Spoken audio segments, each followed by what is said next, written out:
To the top, here I go, think I'm chosen to be the king of rock, think the people have spoken. I can hear the tick-tock of the clock, I'm in motion. So now I'm gonna pop, causing all this commotion. Yeah.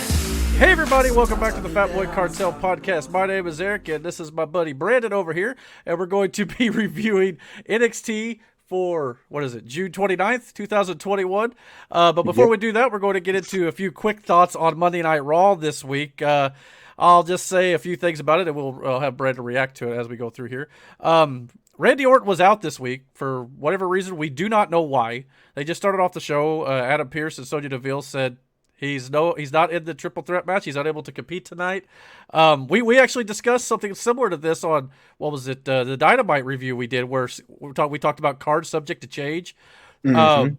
It's one of those deals where I feel like they made it sound like this is one of those real life instances maybe where something legit come up and he was unable to compete. Now, if they just decided to change this on the fly just for whatever, for no reason, I'm not a big fan of it, because it's like, okay, you promoted the triple threat match with Randy Orton all week long, but this sounds like an instance where it sounded like Randy just could not be there. And I think Xavier Woods and Bobby Lashley were also not on this show, so I don't know what's going on with any of those guys. Bobby and Xavier, they said, would be back next week, but we'll wait to see about Randy Orton. But it was interesting to hear. It was kind of concerning, actually. But that's Matt Riddle rolled up to Adam Pearce and Sonya Deville and said that he wanted to be in the Battle Royal because they were going to have a Battle Royal to start the show, and the winner of that Battle Royal was going to take Randy Orton's place in the Triple Threat Last Chance match against AJ Styles and Drew McIntyre to get into the Money in the Bank ladder match. So he basically begged and pleaded, so they let him to be in the Battle Royal. Matt Riddle then wins the Battle Royal because the Battle Royal is nothing but a bunch of jobbers outside of Damian Priest. So who ended up being the finalist in there with Matt Riddle, as a matter of fact. So Matt Riddle got into the main event, and actually I thought the main event on this show, believe it or not, was actually really good. Riddle, Drew McIntyre, and AJ Styles. Riddle looked like he had injured his foot in the match when he tried to kick, I believe it was AJ Styles. AJ Styles moved out of the way, and he kicked the steel steps. So he got helped to the back, but then he returned in this match, but had a hard time competing with that injured foot. So Drew McIntyre wins this triple threat match here, and I believe I called it last week that I felt that Drew McIntyre was going to win the Money in the Bank ladder match because he, according to the stipulation that they had at Hell in a Cell, cannot challenge Bobby Lashley as long as Bobby holds that title. Mm-hmm. So I kind of got a feeling that's where they're going. However, I was talking with our buddy Nate at work, and we kind of thought that maybe Big E would be a good candidate to win the Money in the Bank this time, due to the fact that there's rumors going around that either before or at least at the draft, he may move over to Monday Night Raw to feud with Bobby Lashley over the fact that he destroyed Xavier Woods and most likely is going to destroy Kofi Kingston at Money in the Bank itself. So I didn't even think about that. That's a possibility. So I'm not so sure. If he has the briefcase, he may be able to challenge any champion he wants. So that may be true too. So it could just be one of those deals there. But either way, Drew or Big E is my pick to win the Money in the Bank personally.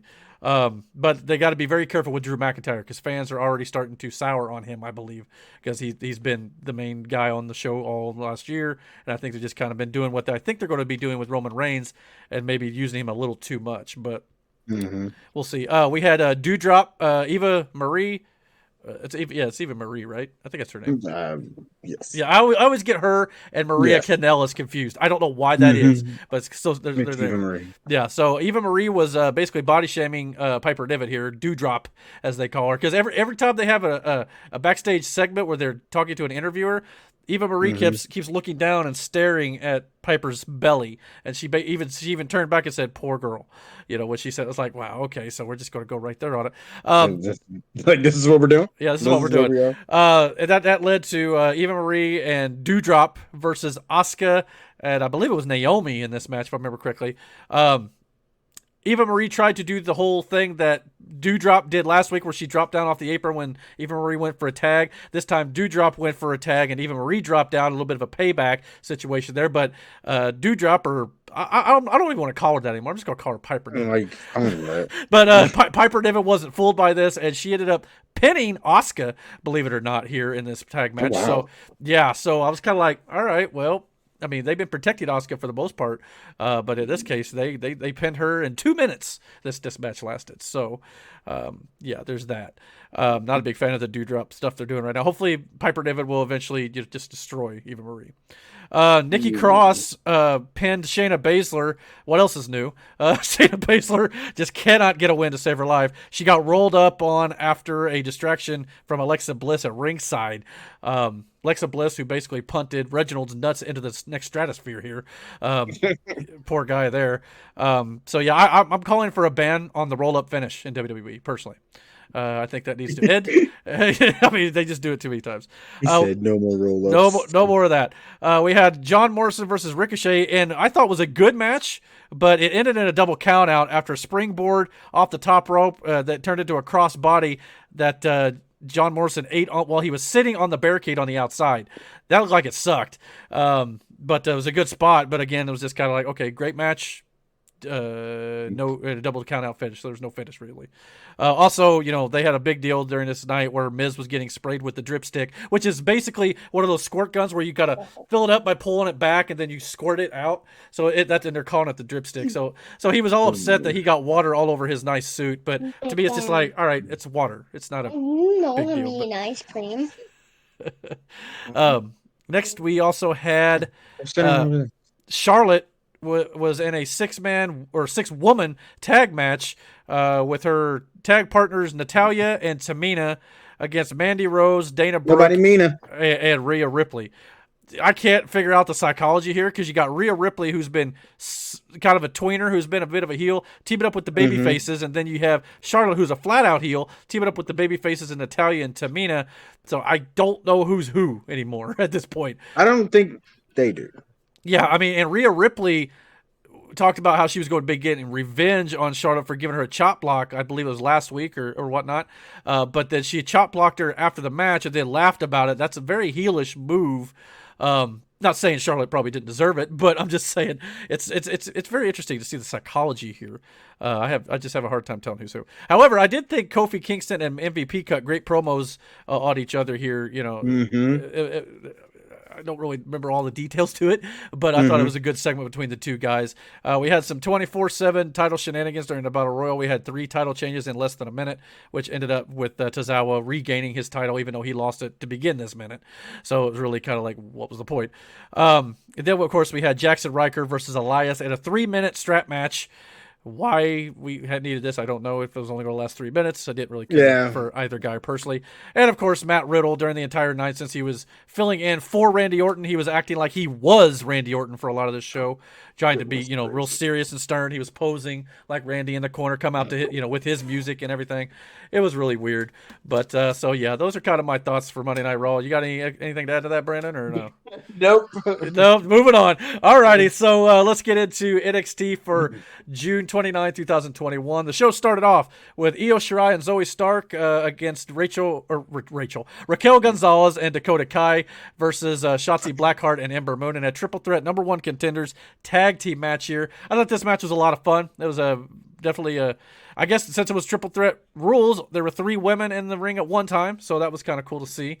Man, Io Shirai's music is gangster. Yeah, absolutely. It's got this real deep it's like bass to it. Yeah, it's really cool. I like it. Shirai pinned Dakota Kai to win the match, earning Shirai and Stark a title shot at the NXT Women's Tag Team Champions against the Way at the Great American Bash, which is next Tuesday. So that should be a lot of fun. They're definitely playing up the fact that Zoe Stark has yet to win an NXT championship at all. So that very well could happen here. I don't know if I would take it off the Way personally, but I got nothing against it if they do, I suppose. No, I mean, if there's no harm in it. I mean, if they do. I will say this, that the whole end sequence to the finish was nuts. That finish that Zoe Stark has, it's like pump handle GTS. Oh, yeah, that was like it sucked. God, and then she ate the fuck out of that Eclipse. Yeah, that clip, she sold that great. God. Now, and then it followed up with, I believe it was Dakota Kai tried to hit like a spinning heel kick, but that looked awful. That didn't go well. But the other two looked tremendous.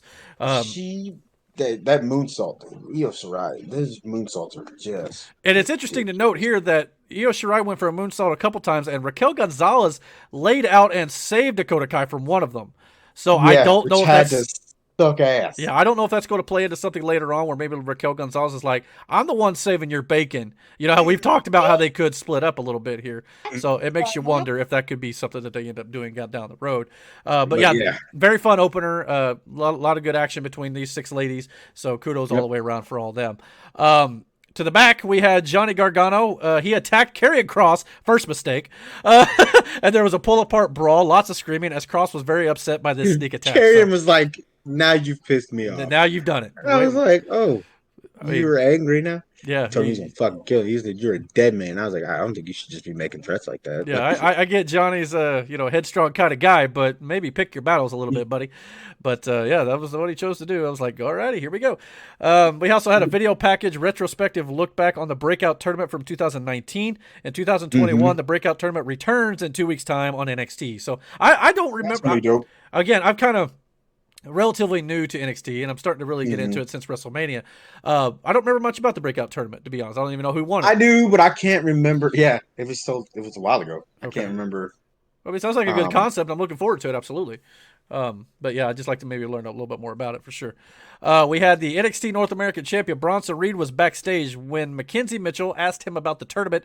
Reed was in the tourney in 2019, so I don't think he won it. I don't believe he said he did. But, no. But even so, it got him recognized. I don't know who won it, though. I'll have to look it up, too. So Isaiah Swerve Scott was also in that tournament. He interrupted Bronson Reed, and Scott was flanked by Hit Row. Scott challenged Reed to a title match tonight, and Reed accepted the challenge, setting the stage for the North American title match, which I thought was interesting that they did this because, I mean, obviously by the end of the night, it makes a little more sense, which we'll get into, but it was interesting because they were billing like all these other things throughout the week, like the triple threat women's tag team match for the number one contendership. This was on the fly. This was out of nowhere, this North American Championship match with no build. Again, we'll get into what I believe is why they did that, but I would rather see them promote something as major as this match ended up being. But I guess if you decide at last minute, you can't promote it in that case. But we had the NXT champion brawls with the Way. NXT champion Karrion Kross stormed to the ring, and he dared Johnny Gargano to face him. Gargano confronted Kross, setting up a grudge match. This was also a distraction by Gargano as Austin Theory ran in to attack Kross from behind. Despite the sneak attack, though, Kross easily fought off Austin Theory. Kross then went for Gargano, and Kross attempted to bash Gargano with the ring steps. Officials poured out. They poured out for a. He bounced him off of the barricade plexiglass like a good 4 or 5 times. Yeah. Like hard as shit. And then like when he picked up the stairs, I'm thinking in my head, okay, there's gonna be one of the other guys to come out and save. Not necessarily save Johnny. Yeah. But interrupt this whole thing. Oh, absolutely. And I thought like a minute went by when he grabbed those stairs and I was like, no, he's just gonna hit him with them. Like he's just gonna chuck those stairs at Johnny. Like maybe he'll move at the last second. And then I seen the security comes out and they grab the stairs, and I was like, oh. Which is funny because when like 2 or 3 of those guys grabbed this chair or the stairs, and they were pulling it, but like Kross wouldn't let go, so they almost had to literally drag him back just to get him to let go of it. So I thought that was kind of cool. They pried Kross away from Gargano as security held back Kross. Gargano with a cheap shot super kick as Kross was being held up by the security. Even the security took a bump on that one, which I thought was interesting. No, yeah, they bumped for real. He didn't hit a single one of the members of the security, but I guess it was. I guess it was indeed a super kick. It knocked all these major guys down. Gargano and Theory fled the scene. Kross told Samoa Joe he was doing a hell of a job as he got face to face with him. So this was definitely pandemonium in my opinion, but definitely setting up the title match going forward. Roderick Strong was with the Diamond Mine, and he defeated Asher Hale in basically a squash match, in my opinion. That backbreaker was disgusting. Oh, yeah, he's got some great backbreakers. Did you call him the king of backbreakers? Is that what you called him? Yes. I didn't know he had that moniker, but it's been a while since I've seen Roderick Strong. So he destroyed that man's back. Yeah, absolutely. And that submission looked like it sucked. Yeah. I agree.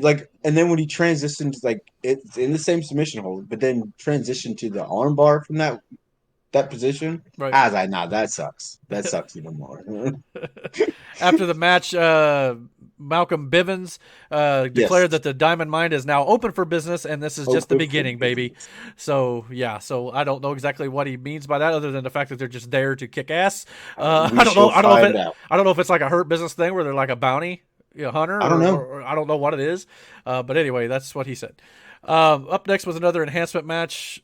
Much like this was an episode of Superstars from the 1990s, is what this report says. I can kind of see a little bit of that.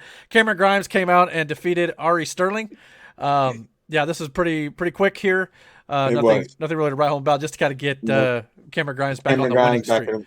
Yeah. Yeah, as I believe he even come out and was saying stuff like, "Got to get back on the winning track." You know, if you don't like that, you kiss my grits. You know, that sort of thing. Kiss my grits. Kiss my grits. New $1 million champion LA Knight interrupted Grimes' celebration, though. Knight said nobody gave a damn about Grimes. Then why is Knight trolling him if nobody gives a damn? That's a good point. Yeah. Anyway, Knight went on to call Grimes a natural-born loser. Grimes proceeded to cut a promo on Knight, and Grimes challenged Knight to a match next week for the $1 million title. Knight at first declined the offer until Knight added another stipulation. Knight would put the belt on the line, but if Grimes loses, then Grimes has to become LA Knight's butler. Yeah. Oh my God. So this is going to be another match for the Great American Bash on Tuesday. This was. I want Grimes to lose. In a way, I do too, just to see how this goes. Yes. Because it sounds like Ted DiBiase's off TV for a smidge, Yeah. or at least for a little while, which I get it. I thought this was smart on the heel's part, because why would he just give you a match that you're asking for? At least he come up with a stipulation, so he has something to get out of this. So, Yes. in a way, I want him to lose. Yeah, I'm glad they booked it like that. So, yeah, in a way, I kind of do. And, I want Cameron Grimes to lose. I mean, I think he should. This is. I mean, again, I'm not really nitpicking this because I really like what they're doing here. But AEW just recently got out of a similar storyline. Oh, yeah, when Miro had Miro Chucky, and- or Chuck Chucky on there, T. so Chucky T. So that's kind of a similar thing. But in this case, it makes a lot of sense, especially for a guy who's the $1 million champion to have a butler. So I kind of like this here for sure. Yo, it's gonna be his Vincent. Yeah. Oh wow, yeah. Can you imagine if he's Virgil? Yeah, okay. Virgil. So he's gonna come out. I swear to you, if he loses, and then the following week comes out with the tuxedo with the sleeves cut off and a bow tie, I'm with done. the pink undervest. Yeah. I can see that. If that happens, I'll mark. That'll be great. All right. You better do this in 2 weeks. I want to see that. So, I mean, I don't want to see Cameron Grimes continually, but here's the thing: when he's the butler, he's going to have to get out of it. So, and then when he does that, you can drag this out a little longer, and then he can win the $1 million champion, and finally get his revenge. So this sounds like it could be good, and the stuff they could do with the backstage vignettes and stuff with this, Gosh, could be absolute gold. So let's see what happens here. The NXT Women's Tag Team Champions Candice LeRae and Indy Hartwell confronted their challengers. Io Shirai and Zoe Stark were being interviewed backstage when they were interrupted by the two. LeRae warned Stark that Shirai is a sore loser, teasing Shirai would turn on Stark when they lost. Shirai shot back at LeRae to say LeRae had never beaten her, and Shirai vowed her and Stark would win the titles. We'll see about that, Candice LeRae exclaimed, and she stormed off with Hartwell in tow. There is a possibility here that Shirai could just turn on Zoe Stark. That's a true statement. I mean, they're going for it because, like was said earlier by Wade. This is a marriage of convenience, essentially. Yeah. But this is not EO's main goal. Her main goal is Raquel. Yeah. That's just what it is. Which should be every woman's focus in NXT right now. Your main focus. So it may not be a change for EO to turn on. Zoe may do the same. It's not like you think she'll just settle for the women's tag. That's not what they want. They want that title. So, I mean, it should be one of those situations where, she could turn on me or I could turn on her. Yeah, they could pull that swerve where Stark says, all right, I'm going to turn on you before you turn on me. And then it would be kind of weird to do that in maybe a women's tag team championship match. But if you want to build a feud between Stark and Shirai, and then maybe the winner gets Raquel, or I don't know, you can do something like that. So that's very interesting. I mean, that's definitely something they could be doing going down the road for sure. Kyle O'Reilly and Adam Cole come face to face. Kyle. Yeah, comes to the ring for a monologue. He was actually cutting a really great promo, but for whatever reason, this is WWE, so somebody seemingly always has to interrupt promos like this because this was actually fire. But out comes Adam Cole. But this makes sense for Cole to Yeah, interrupt. it does. But I just feel like sometimes they do it too much. But in this case, I think it does make sense. They are joined by Samoa Joe. Cole and O'Reilly cutting promos on each other seemed like old hat at first, but business picked up when Cole insulted O'Reilly's wife. O'Reilly was overcome with rage at Cole mentioning his wife. They were about to brawl when Joe stepped in between them. Joe said, "Not now," but Cole would not listen. I don't know personally why O'Reilly did not make a mention of Britt Baker here. That would have been the first place I went. Maybe maybe say something about you need a good dentist when I knock all your teeth out. I hope you know one, or something like that. That would have been great. Yeah, but it's one of those situations where the antagonist here is Cole. Yeah. He's the one that's supposed to get under O'Reilly's skin, not the other way around. And I get it would be a nice jab, but is it a babyface move? It's a babyface move to where you just go, okay, I refuse to bring outside. This is between us. I won't stoop as low as you just stooped. Yeah, I got you. Makes sense. Cole charged at O'Reilly, and they go to the mat. Oh, this was great. O'Reilly catches Cole in a heel hook, and Adam Cole screamed in pain. Cole begged Samoa Joe to stop O'Reilly and to have him break the hold, but much like Cole ignored Joe, then Joe in turn ignored Cole's pleas. Joe's face and his mannerisms during this whole thing. Joe left the ring with Cole still pleading for mercy as O'Reilly cranked on the hold. Finally, Joe ordered the security team to break up the fight, but Joe was great here. Joe was like, it's like, really? You're asking me? Okay, no, I'm not. Yeah, yeah. Left. He just turned and left. It was great. Yeah, it was just Stone Cold Joe, just like, all right, forget you, dude. But yeah, it was great. I had to warn you. yeah, but you wouldn't listen. Yeah, I hear you. After this, we had T and Shaw was a vignette that highlighted the faction before their upcoming mixed tag team match tonight. Mm-hmm. Hit Row bumped up Swerve ahead of his title, challenging later on. Yeah, I don't understand that sentence. Anyway, I'm reading off this report. Yeah, anyway. Then we saw the infamous battery that was charging. It is now at 70% at this point of the show. 81. 81 by the end of the show. So, again, it sounds like next week there's going to be some sort of reveal because it went up about 20 to 30% tonight. So if it holds to that, whoever this is going to debut or something's going to happen at some point during the Great American Bash next week. So we'll see what happens there. We had Xia Li and Boa. They defeated Mercedes Martinez and Jake Atlas in a mixed tag team match. This basically boiled down to it was a spinning roundhouse kick that Xia Li hit Mercedes Martinez with. Holy cow! First of all, the amount of trust that is held here is real, because in slow motion you see Xia Li twerk like the torque she got on this kick, and in slow motion I was like, she really fucking aimed for her face. Yeah, she hit it too. I mean, she struck her right in the jaw, and she went down like she was legit. Oh, she was.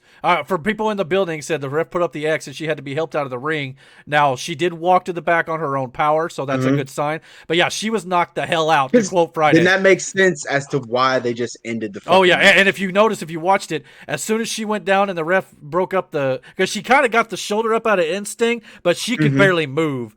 They cut away and focused on Xia Li. They never once showed Mercedes That's what I was wondering. They never once showed her after that. Her body locked up. Oh yeah, she just fell. And she fell right on her face. That's a hell of a bump. She didn't even try to break her fall. It was her. She completely froze up and just went down like an MMA fighter would have after a knockout. And I tell you right now, that is going to do nothing but fuel this story, because that's the whole point of this whole thing so far. She did it last week, right? Yeah. But this week she caught her, and like I said, the amount of torque she had on that fucking kick, it was real. Yeah. And she connected. Yeah, she was knocked.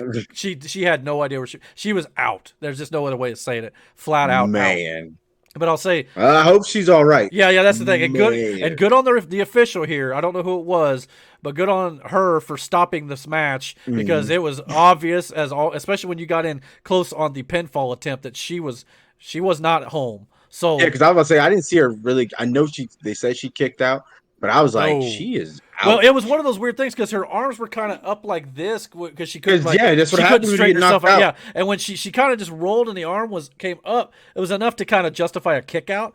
And I don't know if she was kind of just doing it on instinct or what, but it did not look good. So let's hope that she's okay. And from all, but I did hear on Twitter that I guess she has been taken to a local hospital for further evaluation. So clearly a concussion, I would say, if nothing else here, most likely. But our thoughts are with Mercedes Martinez for and sure. I can't look. You can't blame anybody for this one. It was just one of those things. Yeah, you could say maybe she shouldn't have connected. But again, when you're doing a roundhouse, you can't necessarily see where you're kicking. So it's not like it was, she meant. It's to not do like it. she said to. Yeah, she was like, "I'm about to kick this bitch in the face," type shit. Right. Like, It just happened to catch at the exact right spot, and she went out.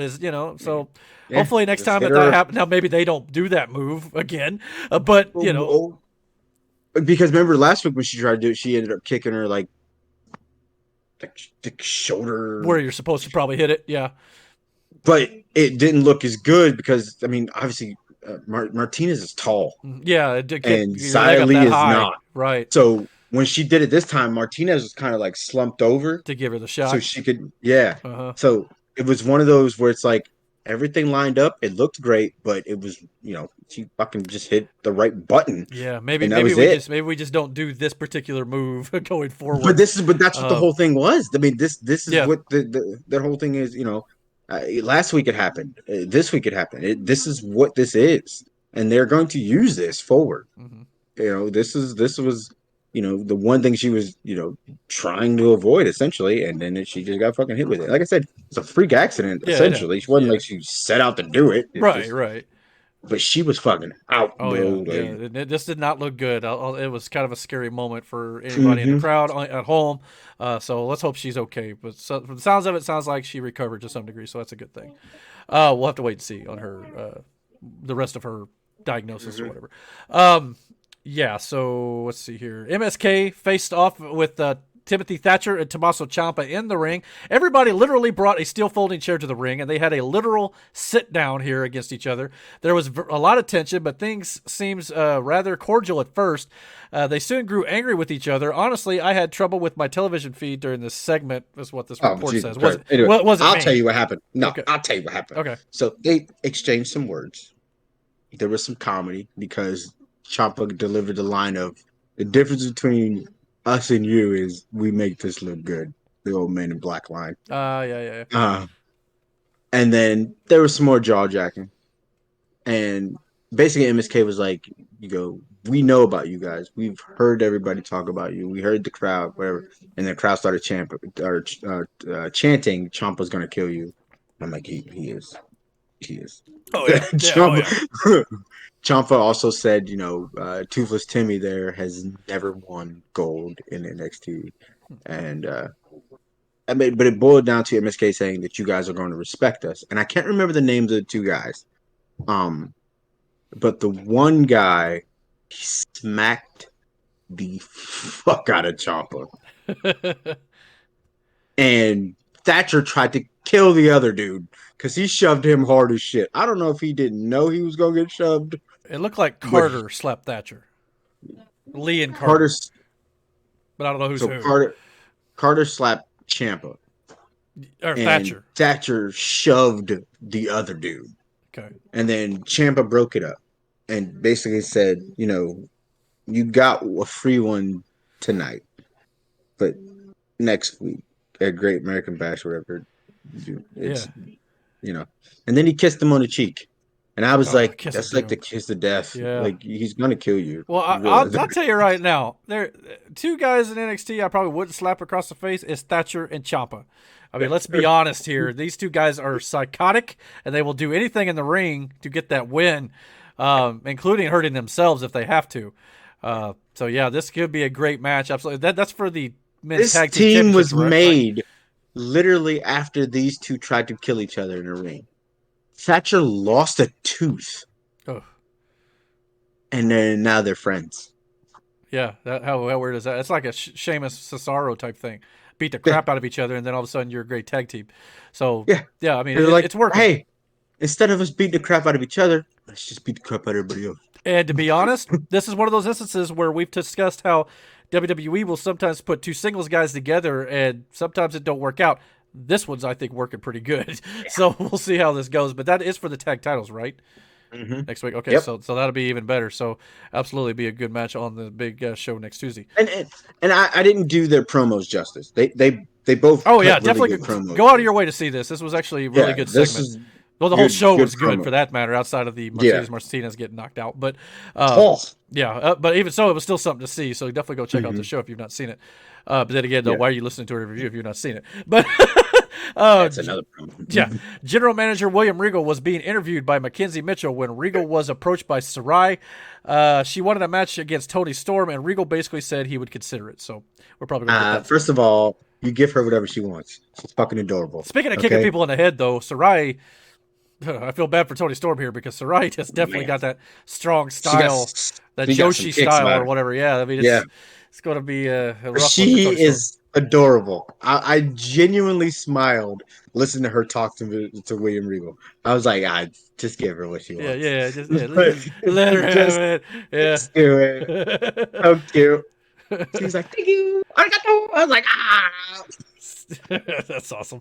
But next we had Johnny Gargano, who did not leave the property despite speeding off in an SUV earlier in the show. Gargano instead stayed around to attack Karrion Kross again. Second mistake.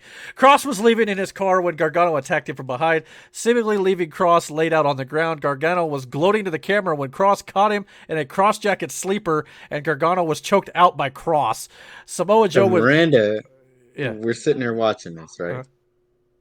And the part where he just fucking stands up behind Gargano, I was like, dude, that is the scariest shit. It had I've ever seen in Undertaker my life. AJ Styles vibes. Yeah. Raising And I up was like, behind him.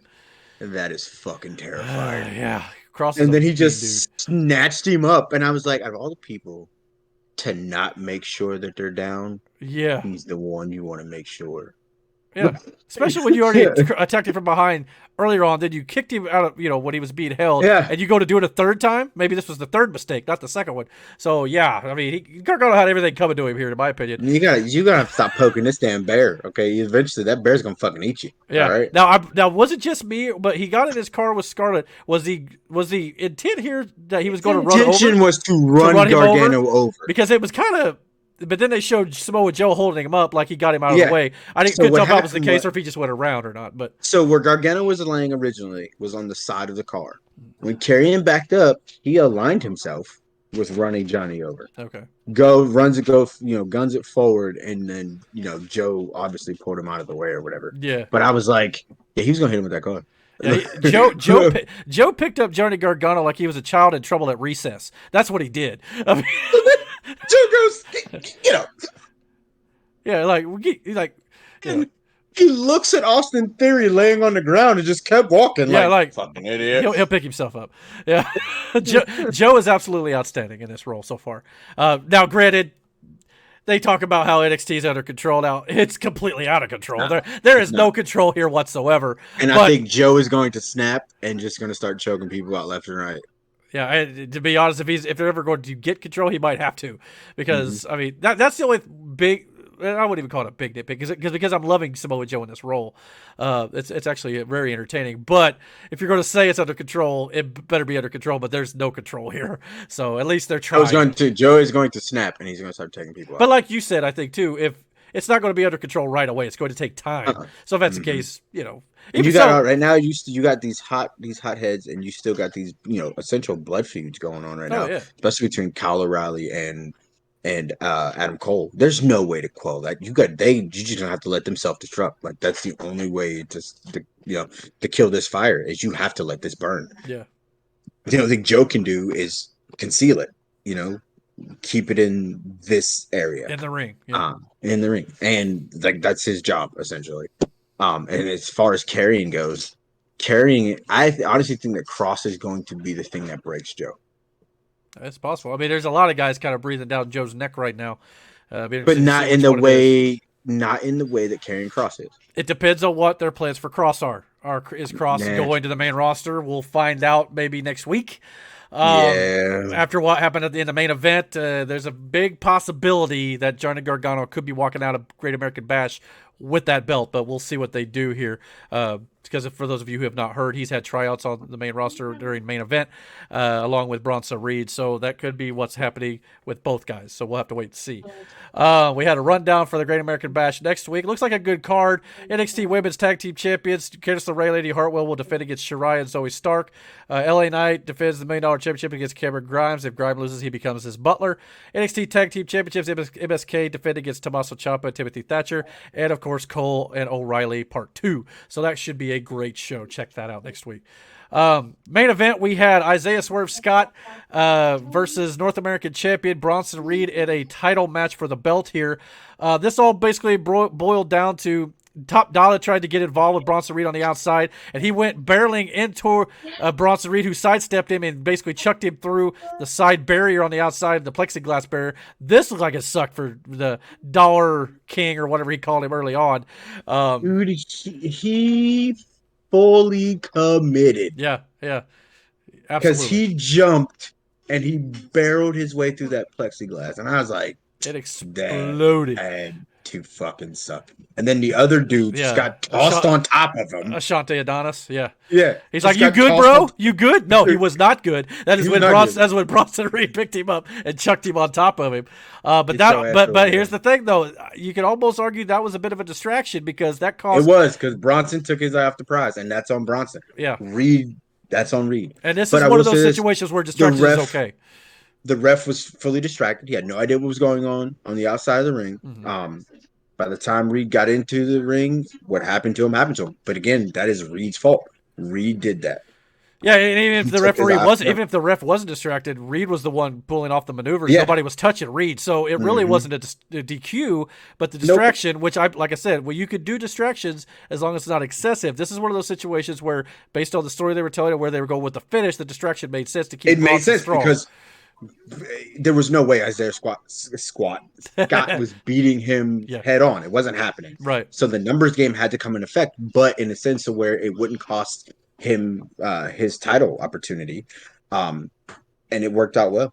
It worked through the effectiveness of where it bought Isaiah enough time to hit two big moves and Yeah, they believe he tried to get back into the ring, and Scott nailed him with a kick to the face. Scott followed up with a 450 splash, and Scott hooked the leg while covering Reed for the win here. And he is now, Isaiah Swerve Scott is the new NXT North American Champion. So as we discussed a little earlier, this might have something to do with the fact that they had Bronson Reed and Karrion Kross had tryouts for the main roster.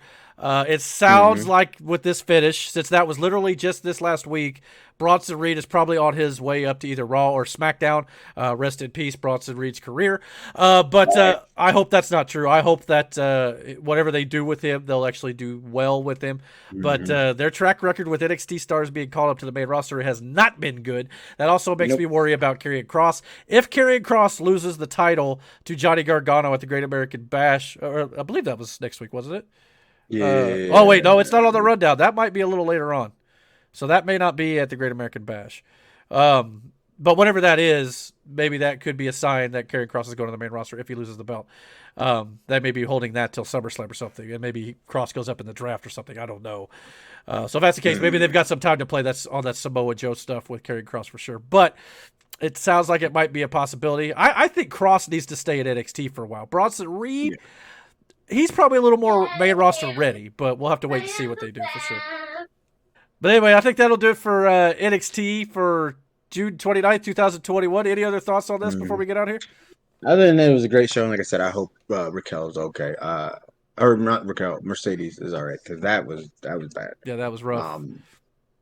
She was out. And best wishes to Bronson Reed, and hopefully he won't be featured endeavored anytime soon. But yeah, let's hope that he'll do well. He's a big guy. He fits Vince McMahon's mold outside of the fact that he's maybe a little on the fat side. We saw how that worked. They'll make him take his shirt off, and then they'll make him into a joke. Yeah, well, I hope not. We saw what happened with Keith Lee for sure, and we still don't know where Keith Lee is at this point. But we'll see what happens here. But it's definitely not looking good in that regard for sure. But with that being said, I guess that'll do it for tonight's review of NXT. But real question here is, guys, what did you guys think about NXT for tonight? Please comment down below. Let us know, and don't forget to hit the like and subscribe button, and don't forget to hit the notification bell so you get all the notifications about when we put up new content right here on this channel. And until our next video, guys, take care. Yeah, Ray. ready to go, man, lock and load. That's right, I swear to God that I can jump and grow. Yeah, I got a shot and I ain't stopping, no. That's how I know that I'm unstoppable.